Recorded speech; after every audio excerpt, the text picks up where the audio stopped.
Hello YouTube. Today I'm going to be showcasing my JDM 2003 Mitsubishi Evo 8. So I got this car a few months ago, and to be honest, I've definitely fallen in love with it. It's an absolute blast to drive. It's super fun, you know, it's quite fast for what it is, but it is completely bone stock at the moment. So it's imported from Japan. It was sitting there for about a year, and now I've got it here in Australia, and it hasn't had any kind of modifications done to it. Obviously the servicing and whatnot excluded. It's 2003 and it's got about 110,000 kilometers on the clock, so that's around about 80,000 miles, I do believe. It's obviously right-hand drive. It's the GSR model, so kind of the mid-spec, not the Rally Sport, which had the bare bones stuff, and it's not the MR. But the JDM model did get the 6-speed manual transmission in 2003 as well. I don't know if it was an option or it was the only option that you could choose, but this one has got the 6-speed. And actually, thing you kind of come to find out with these JDM cars is they have quite a lot of cool little features, kind of little things that the Australian and US DM, even the European models, didn't get, which is always kind of the case. So I'll give you a quick walk around here. So sitting on the stock NK rims, and now I'm just going to mention the car is 2003, it's quite old, and it was sitting outside definitely for most of its life, but yeah, there are some things on it that definitely need to be addressed and kind of fixed out, mainly cosmetic things. So the NK rims, they're quite clean, and we still have those Brembos on there. I've got some new brake rotors that I will buy fairly soon because those need to be replaced, and I'm going to do a full rebuild of these Brembo calipers as well, get them repainted and whatnot. So side of the car, same NKs on the rear, obviously the stock ones, and the Brembos, which are a little bit worse. So I will mention that the roof and the boot, I believe, was repainted black. Whoever did it, they didn't do a great job, as evident by the badging. If some of the Evo fanatics will notice that the Evolution badge is meant to be on the right side instead of the left, so it's meant to say Lancer and then Evolution. But whoever put the badges back on after repainting didn't do it correctly, so that might be something I'll have to redo.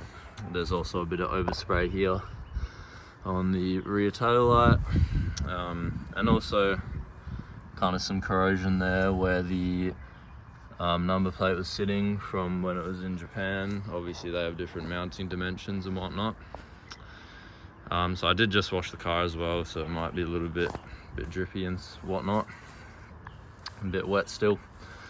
So same thing on the rear, same wheels, and that's essentially it. So for the exterior, so it does have HID headlights. They do need a bit of a polish up. I put some temporary polish on it, but obviously those don't work out great. The hood vent, it's still good. It does have a bit of wear, kind of sign of corrosion in there a little bit, but for the most part I think it's acceptable. So I will move on to the interior. So yeah, door cards. The interior is quite nice in this car. So obviously we have the factory Recaros. These ones are in pretty good condition, pretty good nick. The side bolsters are pretty good still. There's no crazy tearing. There's a little kind of mark there, but otherwise it's pretty good. I'll have a seat now. So we have our Momo steering wheel. So the JDM interior is different slightly to the other models. So first things first, down here the intercooler water sprayer. So I do believe it's exclusive to the JDM models. Please correct me if I'm wrong, but I actually haven't seen them on any other market models before. So the 6-speed manual as well. I absolutely love the feel of this transmission. It's super tight, very notchy, you know, great for this car. Honestly, it's super tight and I have no complaints there. So another difference with the JDM ones is, or the JDM models, you'll see the AC controls are different. So a lot of them, I think the Australian and the US models have these kind of big switches, the ones that you kind of have to grab. These are just the dials, kind of the, you know, the slimline dials, which I do like a lot better, to be honest. I think it's just looks a lot cleaner. It's a bit more modern as well. And for AC, you just have to push down there, and then you have your window defogger and your recirc. So the head unit in this car is still from Japan. I'm going to get a new one eventually. So it's got all those kind of Japanese navigation and whatnot integrated, which is obviously useless here. So we have the gauge cluster here. The only difference from the other models is I believe some of them didn't go up to 260 k's or whatever unit of speed you are measuring in, and also the evolution plate there, the evolution kind of badge thing. On the other markets it says Lancer, and I think some of them don't say anything. So I'll give you a quick look at everything. So 110 on the clock.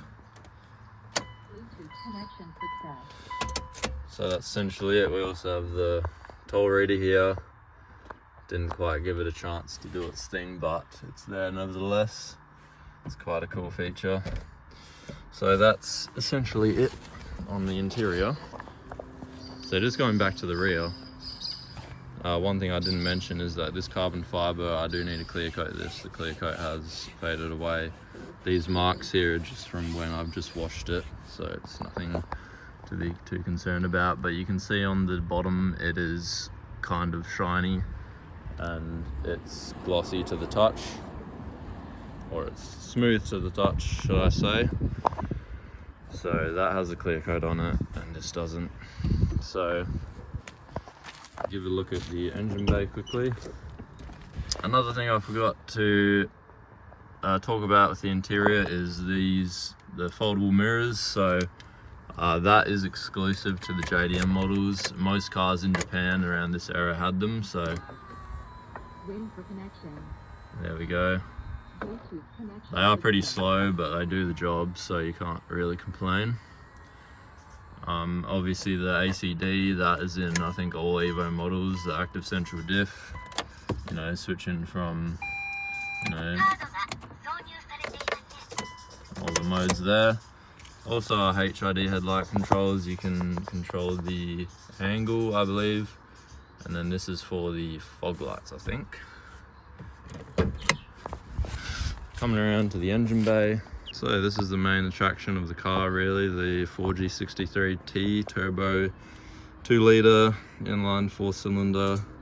These are officially quoted with the JDM cars to be pushing out about 280 horsepower, 276 as per the gentleman's agreement, and 390 newton meters of torque, or I think 400, it's in that range. How much it actually makes to the wheels is kind of another debate. I wouldn't know with this car because I haven't had it tuned or I haven't had it dynoed, so which is something I plan on doing eventually, but just not right now. So I do plan on replacing a lot of the stuff here. This is going to get repainted. I've got a new one of these on the way. I've got a new exhaust manifold heat shield on the way with new bolts. I'm going to get these just replaced. I could just restore this, but I think this is a little far gone, and I also want this foam back.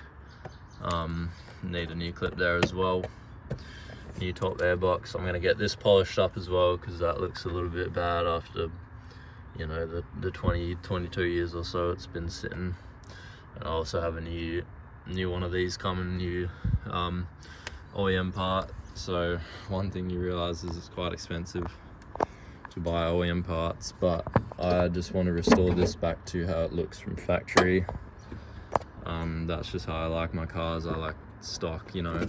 I do absolutely get the appeal of the modified high, you know, very high power applications of this car, and don't get me wrong, I love going fast and I love going, you know, cornering and whatnot, but there's just something about these cars stock that I just really like.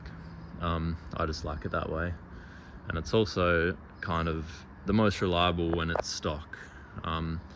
If you keep up with your maintenance and you replace all those stock parts that need to be replaced, then, and you treat the car well, you have good driving habits, then you can't really complain, and you won't be replacing as much as if you had a really highly modified example. So, you know, that's about it for now. I'm going to be documenting this car as I go. I only got the car recently, so I'll be giving updates every now and then.